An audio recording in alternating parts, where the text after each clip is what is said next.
El gobierno anunció una aceleración de los planes para descarbonizar la matriz energética chilena. Se trata de la salida adelantada de 4 centrales al 2025, Angamos 1 y 2 Nuevas Ventanas y Campiche, todas de la empresa AES Andes, ubicadas en zonas altamente industrializadas.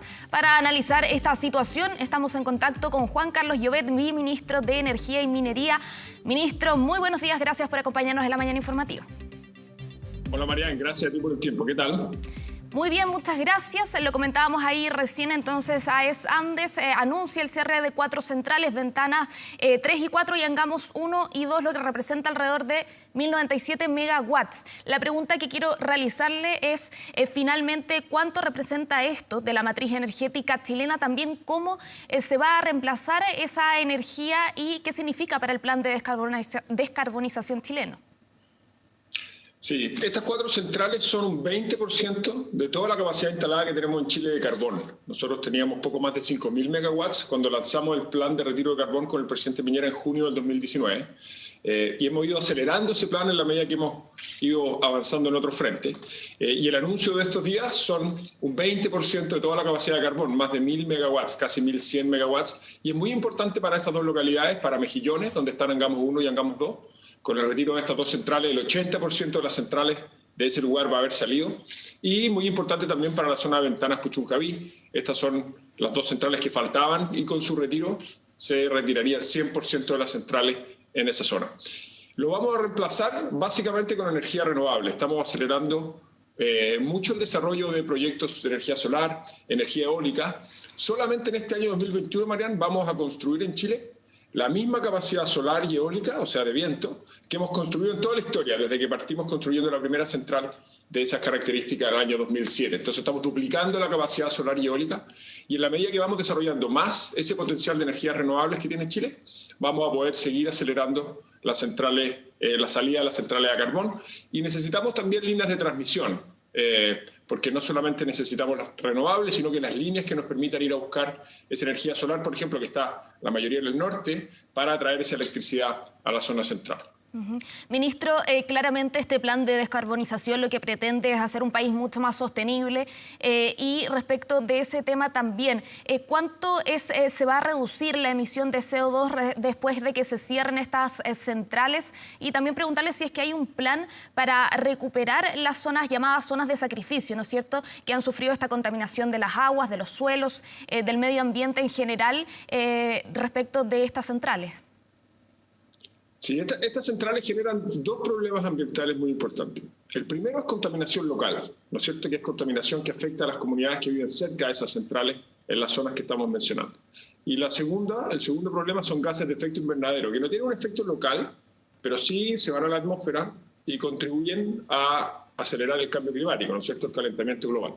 En términos de emisiones de gases de efecto invernadero, estas 4 centrales van a reducir aproximadamente 6 millones de toneladas de CO2 que se van a dejar de emitir a la atmósfera. Eso, para que tengamos una idea, equivale a sacar de circulación más de 2.400.000 autos de las calles. Así de grande es el impacto.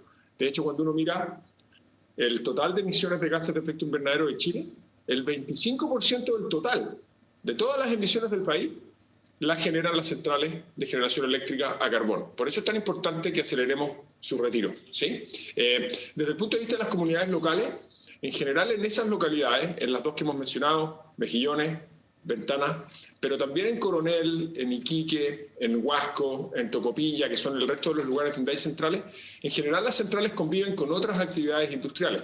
Hay actividades siderúrgicas, hay actividades portuarias, refinerías de petróleo, etc. Y es la combinación de esas actividades industriales lo que ha deteriorado el medio ambiente para esas familias. Entonces el retiro de la central a carbón es muy importante, pero es parte de un plan más ambicioso, que es un poco distinto en los distintos lugares, porque no son todos iguales, pero nosotros desde el Ministerio de Energía, en coordinación con otros ministerios, como parte del retiro de las centrales a carbón, estamos desarrollando lo que hemos llamado una estrategia de transición justa.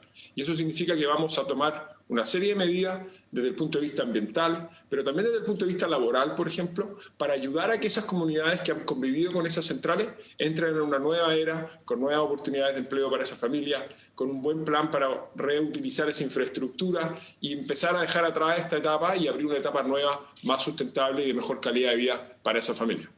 Ministro, ¿el cierre de estas centrales es un cierre definitivo o finalmente estas centrales se van a acoger a este estado de reserva estratégica, que finalmente es una suerte de hibernación donde el Estado sigue pagando una cuota de mantención a esas centrales y que se pueden reactivar si es que esa energía se necesita?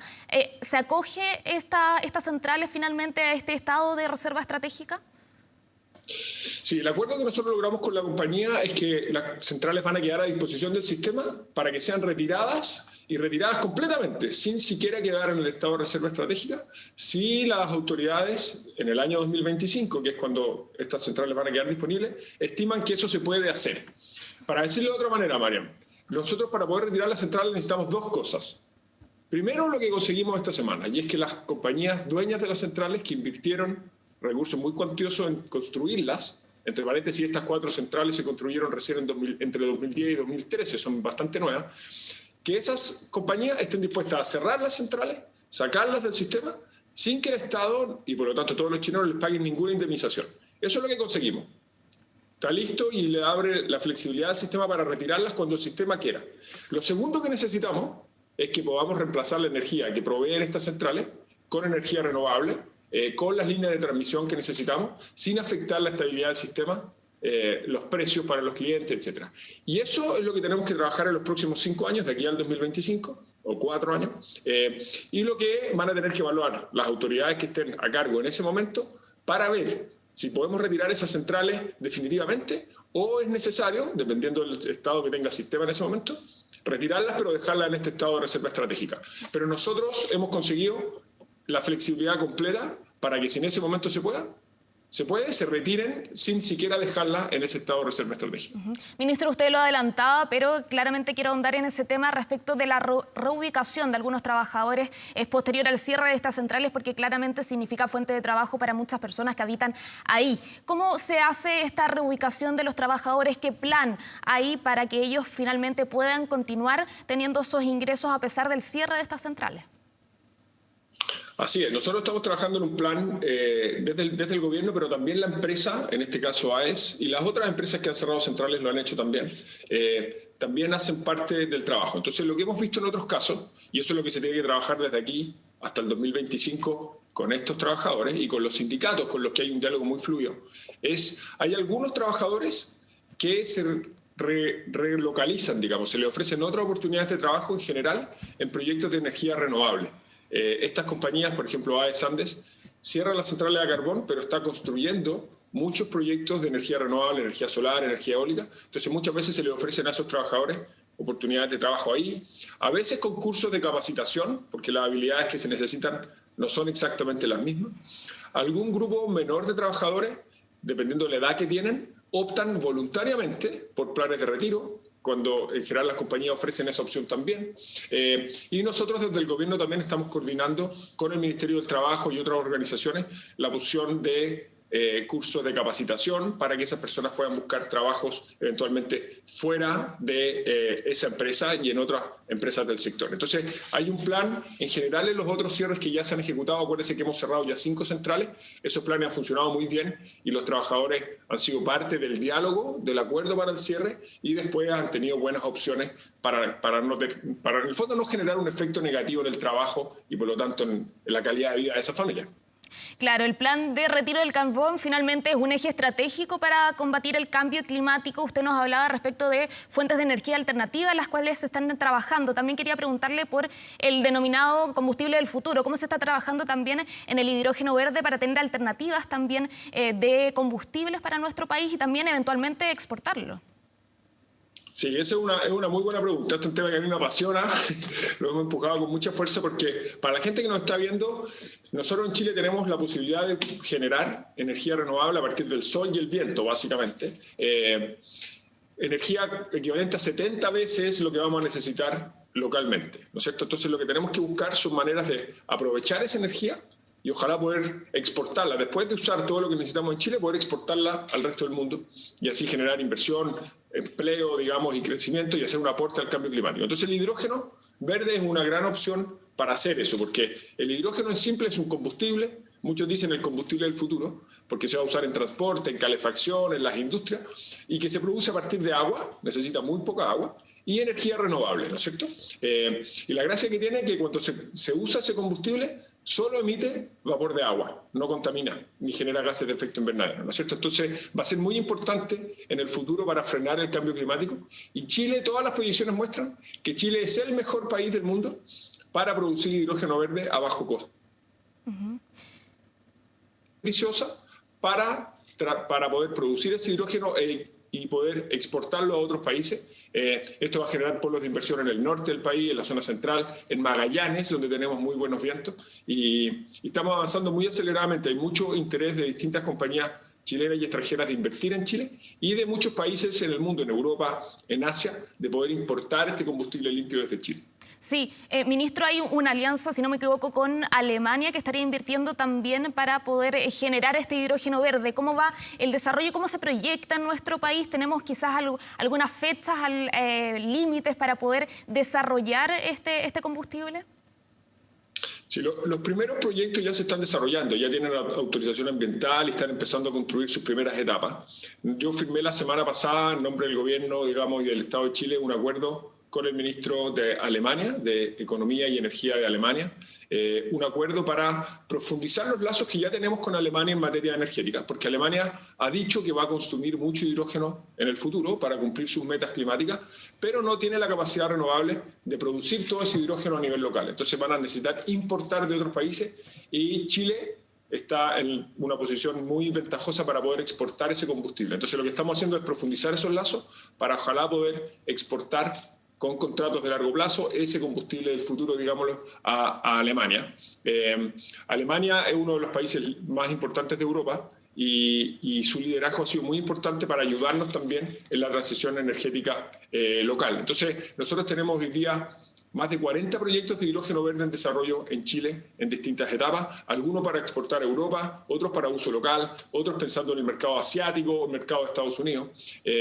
Y nosotros esperamos, nos hemos propuesto de aquí al 2030 ser el productor de hidrógeno verde más barato del mundo, y vamos bien encaminados para eso, y tener de aquí al 2025 5 gigawatts, eso equivale como a el 20% de nuestra matriz eléctrica actual, tener el equivalente a un 20% de eso, que es mucho, ¿no? Porque es una matriz que se ha desarrollado en toda la historia de Chile, digamos, el 20% de eso para hidrógeno verde de aquí al 2025, y tenemos una cartera de proyectos que, si hacemos las cosas bien, yo creo que nos va a permitir cumplir esa meta y ser uno de los 3 mayores exportadores de hidrógeno del planeta.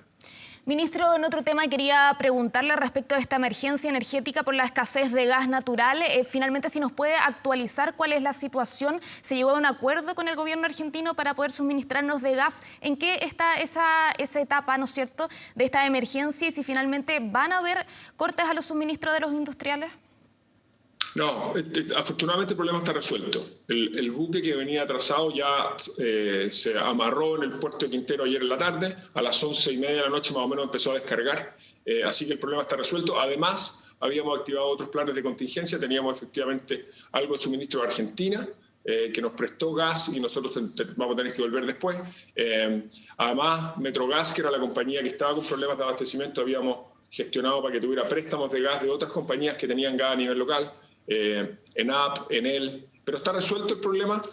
Importante transmitirle a las personas que nos están viendo, nunca estuvo en riesgo el suministro para los clientes residenciales, ¿no es cierto?, para las personas en sus casas, y para los clientes industriales se activaron todos los planes de contingencia para evitar que estuviera en riesgo el suministro también. Así que transmitirles tranquilidad a todos, está asegurado el suministro y no debiéramos tener ningún problema. Solo para terminar ese punto, ministro, preguntarle si es que falló algo ahí, si es que no hubo aviso con antelación, si es que no habían reservas también, porque en algún momento se habló de posibles cortes del suministro para los clientes industriales que también han sido muy golpeados por la pandemia. ¿Hubo fallos ahí por parte de este buque que quizás no informó de la situación a tiempo?